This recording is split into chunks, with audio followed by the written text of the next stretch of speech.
Y ahora sí vamos a leer en la palabra del Señor, el libro de Jeremías, el capítulo 27, capítulo entero.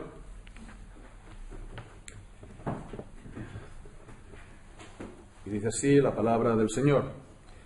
En el principio del reinado de Joacim, hijo de Josías, rey de Judá, vino esta palabra de Jehová a Jeremías diciendo: Jehová me ha dicho así: hazte coyundas y yugos y ponlos sobre tu cuello, y los enviarás al rey de Edom y al rey de Moab, y al rey de los hijos de Amón, y al rey de Tiro, y al rey de Sidón, por mano de los mensajeros que vienen a Jerusalén, a Sedequías, rey de Judá.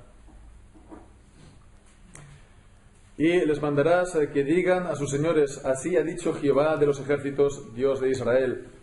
Así habéis de decir a vuestros señores: yo hice la tierra, el hombre y las bestias que están sobre la faz de la tierra, con mi gran poder y con mi brazo extendido, y la di a quien yo quise. Y ahora yo he puesto todas estas tierras en manos de Nabucodonosor, rey de Babilonia, mi siervo, y aún las bestias del campo le he dado para que le sirvan, y todas las naciones le servirán, a él, a su hijo, y al hijo de su hijo, hasta que venga también el tiempo de su misma tierra, y la reduzca a servidumbre muchas naciones y grandes reyes. Y a la nación y el reino que nos sirviere a Nabucodonosor, rey de Babilonia, y que no pusiere su cuello debajo del yugo del rey de Babilonia, castigaré a tal nación con espada, y con hambre y con pestilencia, dice Jehová, hasta que la acabe yo por su mano. Y vosotros no prestéis oído a vuestros profetas, ni a vuestros adivinos, ni a vuestros soñadores, ni a vuestros agoreros, ni a vuestros encantadores que os hablan diciendo: no serviréis al rey de Babilonia, porque ellos os profetizan mentira para haceros alejar de vuestra tierra y para que yo os arroje y perezcáis. Mas la nación que sometiere su cuello al yugo del rey de Babilonia y le serviere, la dejaré en su tierra, dice Jehová, y la labrará y morará en ella. Hablé también a Sedequías, hijo de Judá, conforme a todas estas palabras, diciendo: someted vuestros cuellos al yugo del rey de Babilonia y servidlo a él y a su pueblo, y vivid. ¿Por qué moriréis tú y tu pueblo a espada, de hambre y de pestilencia, según ha dicho Jehová de la nación que no sirviere al rey de Babilonia? No oigáis las palabras de los profetas que os hablan diciendo: no serviréis al rey de Babilonia, porque os profetizan mentira, porque yo no los envié, dice Jehová, y ellos profetizan falsamente en mi nombre, para que yo os arroje y perezcáis vosotros y los profetas que os profetizan. También a los sacerdotes y a todo este pueblo hablé diciendo: así ha dicho Jehová, no oigáis las palabras de vuestros profetas que os profetizan diciendo: he aquí que los utensilios de la casa de Jehová volverán de Babilonia ahora pronto, porque os profetizan mentira. No los oigáis. Servid al rey de Babilonia y vivid. ¿Por qué ha de ser desolada esta ciudad? Y si ellos son profetas, y si está con ellos la palabra de Jehová, oren ahora a Jehová de los ejércitos para que los utensilios que han quedado en la casa de Jehová y en la casa del rey de Judá y a Jerusalén no vayan a Babilonia. Porque así ha dicho Jehová de los ejércitos acerca de aquellas columnas, del estanque y de las basas y del resto de los utensilios que quedan en esta ciudad, que no quitó Nabucodonosor, rey de Babilonia, cuando transportó de Jerusalén a Babilonia a Jeconías, hijo de Joacim, rey de Judá, y a todos los nobles de Judá y de Jerusalén.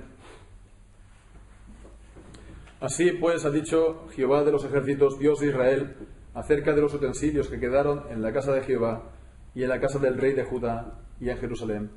A Babilonia serán transportados, y allí estarán hasta el día que yo los visite, dice Jehová, y después los traeré y los restauraré a este lugar. Amén. El Señor bendiga su santa palabra. Pues continuamos entonces en esta sección del libro de Jeremías. Decíamos la semana anterior que en el capítulo 26 estaba digamos una nueva sección en el libro de Jeremías, que está, digamos, agrupado temáticamente, tiene que ver con Jeremías y los falsos profetas, y realmente se ve, está más claramente la confrontación en este capítulo entre Jeremías y los falsos profetas. También, pues, agrupado temáticamente, porque aquí,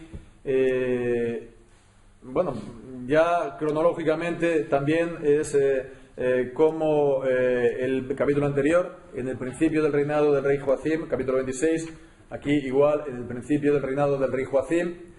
Y por último, lo que decíamos de las acciones simbólicas, tanto aquí en el capítulo 27 como en el 28, Dios manda a Jeremías el cumplir una acción, en concreto ponerse un yugo, y presentarse con ese yugo puesto para dar un mensaje al pueblo. Entonces, esta era una acción simbólica porque él estaba representando lo que el Señor estaba, pues, pidiendo que el pueblo, aquí claramente en este capítulo lo vemos, él pedía al pueblo que se sometiera a la voluntad del Señor. Aunque veremos que aquí el intermediario, por así decirlo, es Nabucodonosor, rey de Babilonia. Entonces, Jeremías aparece pues con este porte, digamos, que no es muy bueno, no es muy heroico. Él aparece con un yugo, que es lo que se pone a los animales de carga, ¿verdad? Y que es un símbolo también de sumisión y de humillación. Y, sin embargo, pues con este símbolo que él carga de humillación, él pues se presenta con el mensaje del Señor. Lo vemos que con su yugo a cuestas, él demuestra su gran autoridad. Su gran autoridad como verdadero profeta del Señor, dando por lo tanto un mensaje a todos sin excepción, tanto en Judá como en las demás naciones. Aquí en este capítulo 23 entonces hay tres secciones claramente pues diferenciadas. Primeramente, en los versículos del 1 al 11, Jeremías se dirige a todas las naciones.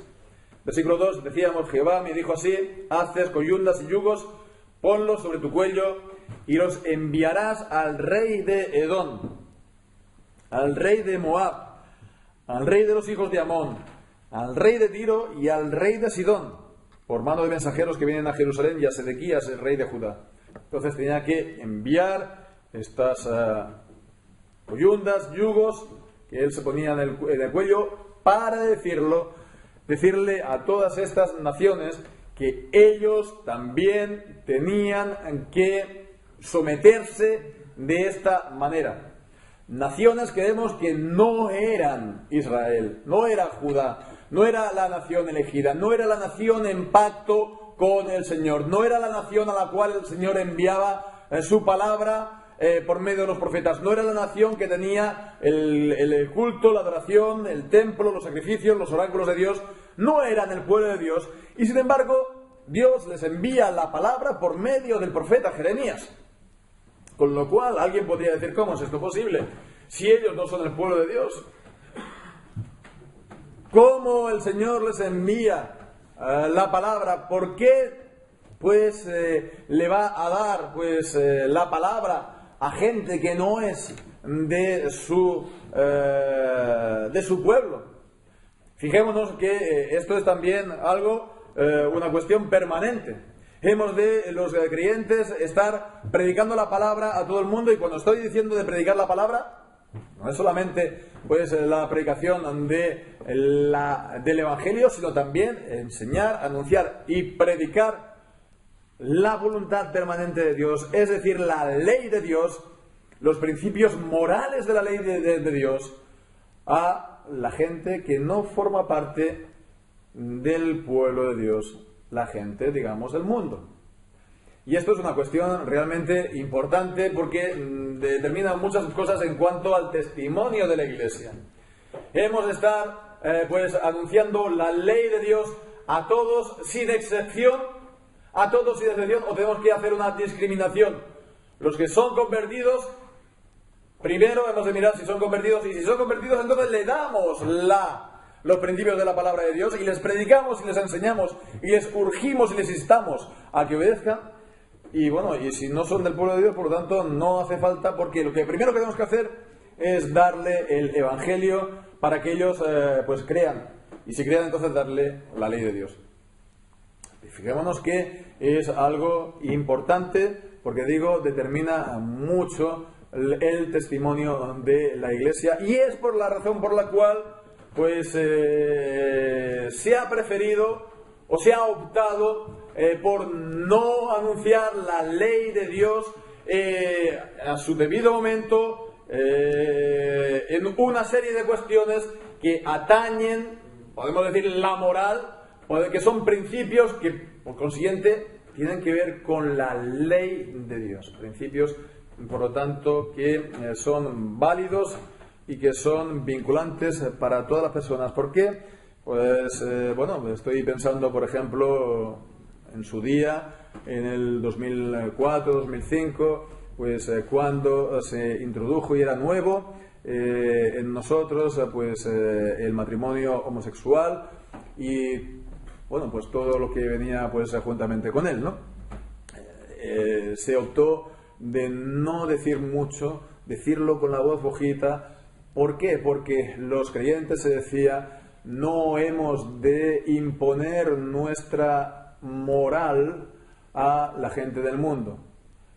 Nosotros es como si tuviéramos una moral propia para nosotros, no hemos de imponer, otra vez la palabra, nuestra moral a la sociedad, y por eso, por lo tanto, se prefirió estar pues semicallado en aquel entonces, y bueno, pues de esta manera pues se, digamos, recondujo más o menos la situación en aquel momento. Bueno, ya ha pasado bastante tiempo y ya no es esto solamente lo que estamos viendo, ya es pues la ideología de género, que evidentemente venía consigo, y es lo que se impone ya también en las escuelas a nuestros hijos y nietos, con lo cual pues es precisamente digamos la derivación de todo aquello. Curiosamente, pues se rechaza el anunciar o denunciar las cosas de la moral, de la ley de Dios, que tocan pues directamente a la ley de Dios. Después no hay ningún problema en hacer para el 500 aniversario de la Reforma pues que los presidentes no tengan que repetir más de 8 años y el sistema judicial, en fin, cosas directamente de la política. Es una total contradicción. No hemos de tener miedo de anunciar la palabra de Dios a todo el mundo. Y cuando decimos la palabra de Dios, como dicen los catecismos de Westminster y de la Reforma, tiene dos partes: la ley y el Evangelio. Y los dos se tienen que predicar a toda criatura. Porque la ley y el Evangelio, por así decirlo, ayudan mutuamente. Son los dos brazos, ¿verdad?, para la salvación del Señor. Porque el Evangelio cobra sentido solamente en el contexto de la ley. Porque es la ley la que declara la condenación universal. Si no, por lo tanto, ¿de qué nos salva el Evangelio? De nosotros mismos, de nuestras propias incapacidades o frustraciones, ¿verdad? Psicologizando el Evangelio. ¿Es esto realmente el Evangelio?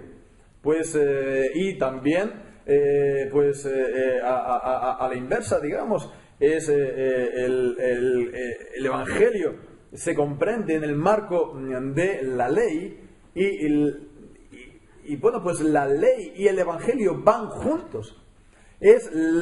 Aunque son dos mensajes distintos de la palabra de Dios, pero ambos son la palabra de Dios, y no podemos dividir y decir esto sí y esto no. Y realmente fijémonos, ¿no?, que Él lo envía, Dios aquí, por medio de Jeremías, este mensaje, y volviendo aquí al texto, a todas las naciones que se sometan a Nabucodonosor. ¿Qué mandamiento hay aquí? En la palabra de Dios, en el Decálogo, que se sometan a Nabucodonosor. A Nabucodonosor, ciertamente, le dice Nabucodonosor, versículo 6, rey de Babilonia, mi siervo. Pero era un rey pagano. Lo vemos en Daniel, que también fue disciplinado por el Señor, porque no lo había confesado. Él era un siervo, pero este no significa que él fuera un siervo ungido como lo fue David.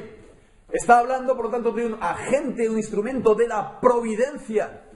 Entonces vemos, esto es importante, porque la voluntad de Dios que aquí les está diciendo, someteos a Nabucodonosor, no os resistáis a Nabucodonosor, tiene que ver con simplemente la providencia, la voluntad de Dios para ese momento en concreto histórico, que no resistieran al invasor, que se sometieran, ¿verdad?, que no pues hicieran resistencia y les iría bien. Fijémonos, ¿no? Entonces esto es algo también interesante, porque el mensaje que les estaba diciendo no era, por así decirlo, muy heroico, ¿no? Lo heroico sería, pues vamos a hacer aquí una resistencia, vamos a hacer aquí las guerrillas, vamos aquí a pues mantener la independencia nacional, vamos aquí, etcétera, etcétera, etcétera, ¿no? Y sublevarse y mantenerse pues en pie, que vengan, que nos encontrarán de pie. No, pues no le dice eso, no les dice eso. Dice, someteos, someteos y os irá bien. Si os sometéis, continuaréis en la tierra, no seréis echados. Bien, por lo tanto vemos, esto es un mandamiento que Dios dio a las naciones de aquel tiempo por su gracia en general, su benevolencia, su misericordia en general, un anuncio, por lo tanto, de que si ellos se resistían, serían pues borrados como nación a las naciones, Moab, etcétera, Moab, Amón, etcétera, ¿no? Por lo tanto, vemos que eso era algo bastante concreto, localizado, focalizado, para evitar la destrucción de esas naciones. Bien, pues ahora, si el Señor hizo eso por medio del profeta Jeremías para preservarlos en algo que tenía que ver solamente con la providencia y nada que ver con la salvación, pues entonces, ¿cuánto más ahora tenemos que predicar la ley y el evangelio que tiene que ver con la salvación y la condenación eterna de las personas, además del bienestar o no de las naciones en el tiempo presente, pero además de esto, la salvación eterna de las personas? ¿Cuánto más no tenemos ahora que predicarlos a toda criatura? Porque ese es el mandamiento que el Señor hace a sus siervos. Lo encontramos en Pablo, en Colosenses, que el evangelio se predica a toda criatura que está debajo del cielo. Como encontramos en el libro de los Hechos también, la predicación del apóstol Pablo, de que ahora Dios, habiendo pasado por alto los tiempos de esta ignorancia, manda a todos los hombres en todo lugar que se arrepientan. Y vemos, es una orden, es un mandamiento de Dios a todas las criaturas, a todas las personas, de todas las condiciones, edades, lugares, naciones, etcétera. Un mandamiento universal. Por lo tanto, vemos, esto está plenamente vigente, en la enseñanza de estos versículos y la importancia de estos versículos para nosotros hoy. Hemos de predicar la ley y el evangelio a todas las criaturas en el día de hoy. Primeramente, por lo tanto, ese fue el mensaje a las naciones. En segundo lugar, pues lo vemos aquí, fue al rey de Babilonia, al rey de Judá. Vemos en el versículo 12, del 12 al 15, hablé también a Sedequías, el rey de Judá, conforme a todas estas palabras. Y está hablando aquí a Sedequías, pero seguimos leyendo después de los 2 puntos y dice: someted vuestros cuellos al yugo del rey de Babilonia y servidle a él y a su pueblo y vivid. Otro imperativo, otras órdenes, pero fijémonos que no dice que sométete, ni sírvele y vive, sino que es en plural. ¿Por qué? Porque vemos a continuación es tú y tu pueblo. ¿Por qué moriréis tú y tu pueblo a espada? Se está refiriendo, por lo tanto, al rey para referirse a todo el pueblo.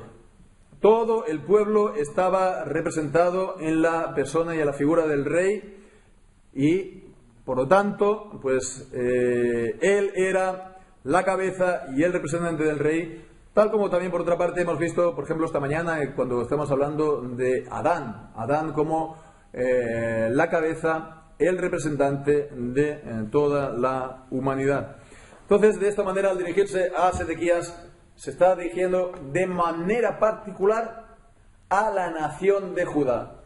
Antes, ante el versículo 11, ha estado pues a todas las naciones extranjeras de alrededor de Judá. Ahora se dirige de manera en particular a la nación de Judá a través de la persona del rey. Y pues le dice el mismo mensaje: someteos vuestros cuellos al yugo del rey de Babilonia y servidle a él y a su pueblo. ¿Por qué moriréis tú y tu pueblo a espada, de hambre, de pestilencia, según ha dicho Jehová, de la nación que no sirviere al rey de Babilonia? Ese era el decreto de Dios. Toda nación que se resistiere iba a ser destruida de hambre, de pestilencia, a espada. ¿Por qué moriréis? De la misma manera que en Ezequiel, pues 18, tenemos ese pasaje que dice que no quiero yo la muerte del impío, sino que se arrepienta. ¿Por qué moriréis, oh casa de Israel? Así, por lo tanto, aquí otra vez es un mandamiento que el Señor da por medio de su profeta, y en este caso es a someterse a la voluntad de Dios. Pero fijémonos, aquí hay voces discordantes. Uno, profeta, Jeremías, les dice que se sometan y se presenta con un yugo colgado al cuello. Otros, los profetas, que son muchos, que están en los palacios del rey y que están pues vestidos pues con buenas ropas, porque son los personajes, digamos, bien de la sociedad. Esos les están diciendo todo lo contrario, versículo 14. No oigáis las palabras de los profetas que os hablan diciendo: no serviréis al rey de Babilonia, porque os profetizan mentira. Ellos, claro, ellos estaban profetizando todo lo contrario. Entonces, ¿cuál de los dos es el profeta verdadero?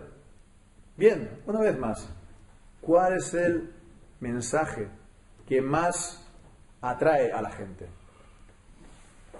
El mensaje del que le dice: sométete, humíllate, ponte el yugo de Babilonia que te da el rey de Babilonia y vas a vivir. Y los otros: tenemos que liberarnos y no te preocupes, porque Dios está con nosotros, porque tenemos el templo y somos el pueblo de Dios y le vamos a plantar cara a estos paganos y nos va a ir bien. ¿Cuál es el mensaje que más halaga a los hombres? ¿Cuál es el que más atrae a los hombres? ¿El de humillarse o el de alguna manera, autoexaltarse como un héroe, verdad, ante los paganos, etcétera? Bueno, pues fijémonos, el mensaje de los falsos profetas siempre es más atractivo. El mensaje de los falsos profetas siempre es más... no pide el humillarnos delante de Dios. El mensaje de los falsos profetas siempre da por sentado que Dios está a nuestro lado. El mensaje de los falsos profetas pues no te pide nada, en realidad, de parte de Dios, porque Dios siempre está a tu lado para ayudarte y pues haciendo lo que quieras siempre vas a tener su ayuda. Bien, pues es por eso, porque estaban siendo asesorados, guiados, aconsejados por estos falsos profetas, que también les fue como les fue. Por lo tanto, vemos que si se da crédito a los falsos profetas, ¿verdad? Pues habrá consecuencias. Y de la misma manera que le fue mal al reino de Judá en aquel entonces, si en el tiempo presente la Iglesia está pues dando crédito a los falsos maestros, a los falsos apóstoles y profetas también, que enseñan un evangelio dulcificado y que es la gracia de Dios para todo el mundo, y Dios no pide nada de nadie, porque al final todo el mundo pues se va a salvar. Lo único que queremos tener es mucha esperanza y mucha es el amor inclusivista y universal de Dios para todos los hombres. Pues hombre, pues sí, ese es el mensaje que en principio puede agradar, puede ser interesante, y que también puede ser muy interesante a oídos de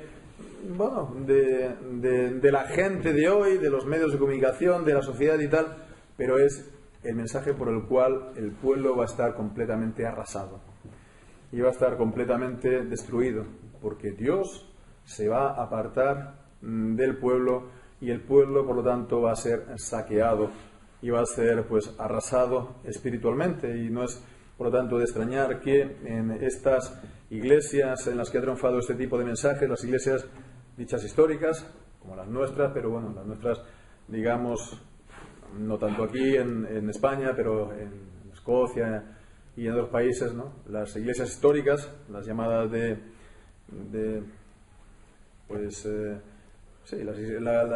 hoy diríamos aquí en España, hay otra expresión para inglés, pero la expresión en España serían las históricas, pues están perdiendo membresía a pasos gigantados. Y pues están, pues es cuestión de tiempo de que cierren pues las puertas y desaparezcan por completo, en vez de estar pues en pie, vivas y pues con la fuerza y el vigor de la presencia de Dios en ellas, por la predicción de la palabra de Dios. Pues sí, ese mensaje que tan bonito pues suena, lo que al final hace es dar el pistoletazo de salida para que la gente se vaya huyendo de las iglesias, porque no hay nada, ningún mensaje en ellas que las haga retener.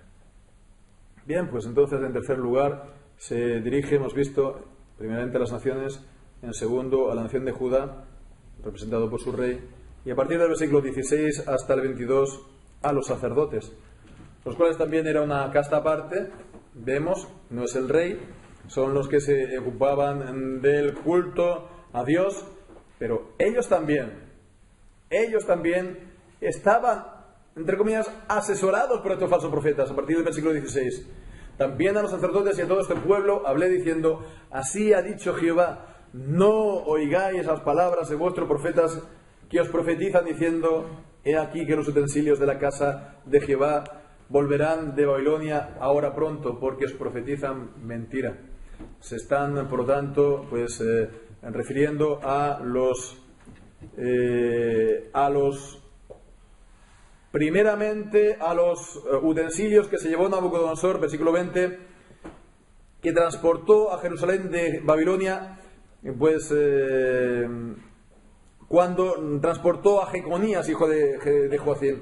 En la primera, digamos, invasión se empezó a enviar pues estos instrumentos, quedaron otros, y ellos, vemos, ya están afirmando que volverán esos primeros instrumentos. Ya, lo que decíamos, dan por hecho. Ellos ya asumen, ellos ya, vemos, están decretando, ellos ya están ligando y desligando, ellos están declarando lo que Dios va a hacer. ¿Y por qué? Porque lo dicen ellos. ¿Y por qué lo dicen ellos? Porque Dios está conmigo. Con lo cual vemos que esto es otra cosa también a tener en cuenta de los falsos profetas, que dan por hecho que haga lo que yo haga y diga lo que yo diga, Dios está detrás mío como colchón, salvavidas, para que todo lo que diga, todo lo que yo haga, ¿verdad? Pues cuente con su ayuda y aprobación, ¿no? Yo me puedo tirar del avión sin paracaídas, que el Señor enviará a sus ángeles y pues me rescatará. Fijémonos que eso fue también la tentación diabólica que el diablo, Satanás, hizo también al Señor Jesucristo. Tírate del pináculo del templo si tú eres hijo de Dios, porque escrito está, enviará a tus ángeles acerca de ti para que tu pie no tropiece en piedra. Y es cierto. Pero vemos que eso es transgiversar las Escrituras. Eso no nos da el derecho de ponernos en toda situación de riesgo y peligro, ¿verdad? Si uno se pone a circular en 250 por la carretera, lo más normal es que acabe muerto, ¿verdad? Pero no solo eso. En lo que se refiere a el culto y al servicio a Dios, si eres infiel, si no guardas la palabra de Dios, no puedes estar dando por sentado que Dios te va a estar librándote de todas y que Dios va a hacer lo que tú dices. Y ya puedes, pues, hacer lo que quieras. Ya puedes invocar como los profetas de Baal y darte con las cuchilletas y sangrar y clamar y gritar. Que no por ello Dios está a tus órdenes. Esta es la cuestión y esta es la prueba también de los falsos profetas y los verdaderos profetas. Hemos dicho una, la cuestión del mensaje. Otra, pues, ¿qué posición nos ponemos nosotros para con Dios? ¿Quién ha de servir a quién? ¿Dios ha de servir y ha de cumplir todo lo que yo quiera? ¿O soy yo quien tiene que servir al Señor? Y las cosas que yo hago, los propósitos que tengo, los proyectos que emprendo, presentarlos humildemente delante de Dios, pidiendo y esperando su aprobación, pero no dándola por sentado. No dando por sentado que porque lo hago yo, esto va a ir a bien. Entonces vemos que el Señor nos da esta también mensaje, ¿verdad? A través de este imagen de los yugos. Hemos de tomar el yugo sobre nosotros, el yugo del Señor.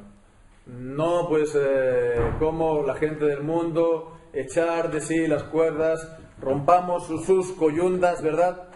Hemos de tomar las cuerdas, hemos de ponernos el yugo, hemos de someternos a la voluntad de Dios, hemos de ponernos en la situación de siervo, hemos de obedecer al Evangelio, creyendo, arrepintiéndonos de nuestros pecados, pero en definitiva es también obediencia al Señor. Y bien, pues recordando lo que nos dice el Señor Jesucristo en el Evangelio: aprended de mí, que soy manso y humilde de corazón. Tomad pues mi yugo sobre vosotros, porque soy manso y humilde de corazón. Ligera es mi carga, ¿verdad? Ligero es mi yugo. Así pues, tomemos el yugo del Señor. Tomemos el yugo del Señor, tomemos la posición de siervo y de obedecer la palabra de Dios, porque el Señor Jesucristo mismo, Él tomó la forma de siervo y Él obedeció, y el resultado de ello fue la salvación de su pueblo. Pues que así sea, y que el Señor bendiga su santa palabra. Amén. Vamos a orar.